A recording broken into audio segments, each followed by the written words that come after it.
হার দিয়ে Olympic football ইভেন্টের যাত্রা শুরু করেছে আর্জেন্টিনা।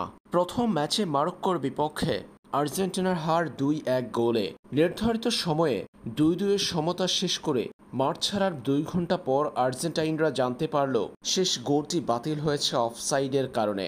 বহু নাটকীয়তার পর শেষ পর্যন্ত মরক্কোর কাছে ২-১ গোলে পরাজিত হয়ে অলিম্পিক ফুটবল ইভেন্টের যাত্রা শুরু করেছে আর্জেন্টিনা। এই হারে বড় প্রভাব পড়েছে আর্জেন্টিনার টুর্নামেন্টের পরবর্তী ধাপে যাওয়ার ক্ষেত্রে। অলিম্পিক ফুটবল ইভেন্টে দলগুলোকে ৩ ভাগে বিভক্ত করা হয়েছে। সেখান থেকে কোয়ার্টার ফাইনালে উঠবে ৮ দল। ৩ গ্রুপে আছে ১২টি দল। আর্জেন্টিনা নিজেদের প্রথম ম্যাচ খেলেছে মরক্কোর সঙ্গে। পরবর্তী ২ ম্যাচে আর্জেন্টিনা মাঠে নামবে ইরাক ও ইউক্রেনের বিপক্ষে। সেই ২ ম্যাচের দুটাতে জিততে তো কথাই নেই। পরবর্তী ধাপে যেতে পারবে আর্জেন্টিনা গ্রুপ চ্যাম্পিয়ন কিংবা গ্রুপের দ্বিতীয় দল হিসেবে।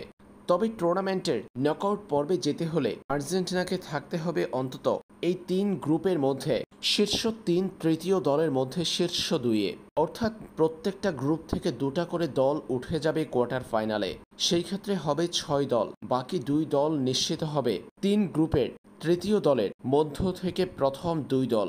আর তাই জয় এবং গোল ব্যবধানের দিকেও নজর রাখতে হবে আর্জেন্টিনার। পরবর্তী ম্যাচে আগামীকাল বাংলাদেশ সময় সন্ধ্যে ৭টায় ইরাকের মুখোমুখি হবে আর্জেন্টিনা।